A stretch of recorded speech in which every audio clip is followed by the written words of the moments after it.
But what I want to talk to you about, Susan, is I'm a resident of London, and I despair of this mayor. He doesn't. Not only does he not seem to care about the catastrophe enveloping our city, he seems to revel in it. I think he doesn't like this city. I don't think he enjoys being the mayor, quite frankly, and it shows. Both Ken and Boris both loved being Labour, the London mayor, and it showed because they had a passion for it. But all Sadiq Khan ever does is moan and whinge and whine, want more money from the government, etc. People forget that he's got an 18.6 billion budget, which squanders all over the place. He should be doing something now. I mean, I think things will change quite drastically when children go back to school, and go back to school they must. If he could get more confidence of commuters to use the trains, once people start using them, see that actually they're not like, we've all gone on them, haven't we? We know how dreadful they were pre-COVID. I mean, it was like sardines we were all in. It's nothing like that now. I'm very irritated because I hear so many people on them aren't wearing masks. Whatever one's views of masks, if they are likely to make us feel better, or some people, then it should be enforced. But I've been told that very often TfL staff aren't wearing them. No, they're not. I mean, I use the tube every day. So that doesn't inspire confidence. I use the tube every day, and loads of people aren't wearing masks. I mean, I'm not convinced masks are any good, but people tell me they are, and so I wear them, because if you don't, it seems to upset people, so I don't want to upset people. But there's other people down there on the tube, they don't care about upsetting people, they're just not wearing them. But I think it's another example of how, I don't know, Susan, the things in this city over the last few months, in fact, over Sadiq Khan's administration, seem to have been falling apart at the seams. You're completely right. I mean, TfL is only in such a financial mess because Khan's, he's in charge of it. Administration of it is dreadful.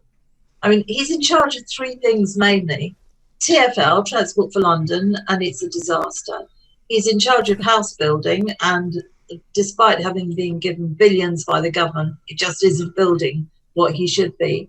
And I've got an absolute passion for policing. Well, we only have to look at the newspapers or Twitter or whatever every day to see the amount of stabbings that are going on, people killed. It's an absolute disgrace. And all he bothers about is everything else. You will remember all he was obsessed with was Brexit at one point.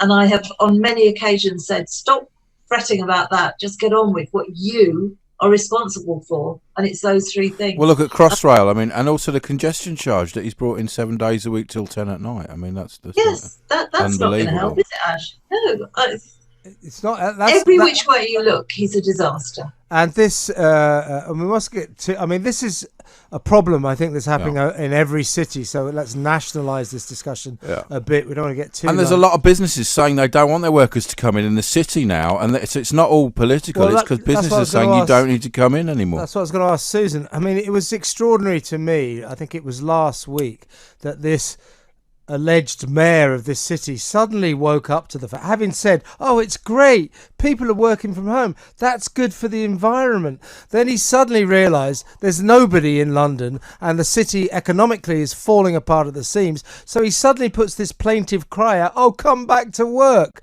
He doesn't know his backside from his elbow, this guy, does he? He absolutely didn't. It was almost like he'd woken up and thought, oh my goodness, this isn't going to do any small businesses any good. Well, what sort of idiot wouldn't realise that in the first place? I mean, he really winds me up. He's just so ridiculously stupid at times. Has he done anything good? Has he done anything good that you can... I mean, is there anything he's done that's good for the city, do you think? Or the country as a... I can't think of anything. Can you, Susan? I wish you'd given me prior warning to that question, because I would have asked around. I suppose cyclists maybe have. Well, let's talk about this. Okay, and again, I want to nationalise this because this is a problem, especially with Liberal administrations, small L, all over the country, where they're pedestrianising and cyclising their entire cities, so cars can't get around anymore. Sadiq Khan is going to turn great swathes swathes of central London into a pedestrianised cycling paradise. There are businesses there that won't be able to take deliveries. They won't be able to dispatch their goods. No one will be able to get to restaurants. When the theatres open, we won't be able to get there. What on earth is this guy thinking? Yeah, and what happens if you're disabled? What happens if you're disabled and you need a black cab? I mean, I'm bringing it back to London again, but our black cabs are so precious. They're little businesses of their own, if you like, the self-employed. Lots of these streets, they can't go down. They are the ones that are able to take people in a wheelchair.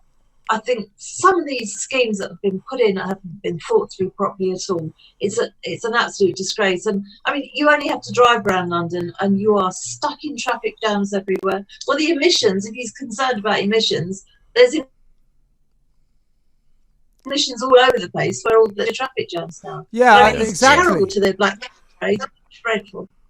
I mean, what on earth is it? I mean, King's Cross, I mean, the Euston Road there, Marylebone. I mean, it's ridiculous. They've taken it down to about, there's about like 4 inches you can get a car. Well, there's one lane in embankment, the huge swathes of empty cycle lanes and pedestrian areas, and those hideous red and white barriers they put all over the place in order to allow us to socially distance, apparently. It's a war on cars, isn't it?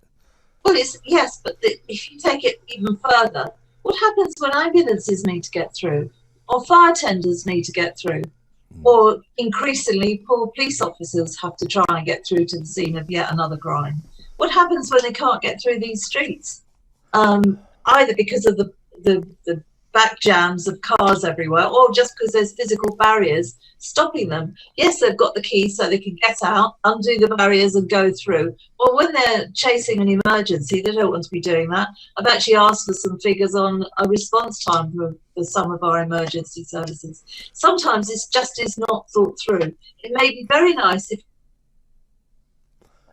you're able-bodied, you're going to get somewhere you like, and some of those people like it, although very good cyclists don't use the cycle lanes, they bomb along on the road. I mean, we've all seen it, haven't we? Yes, but it is. This city is being ruined by this stuff. It's just extraordinary. A friend of mine recently was going for dinner in Tower Bridge and got off the train at Waterloo and got a taxi.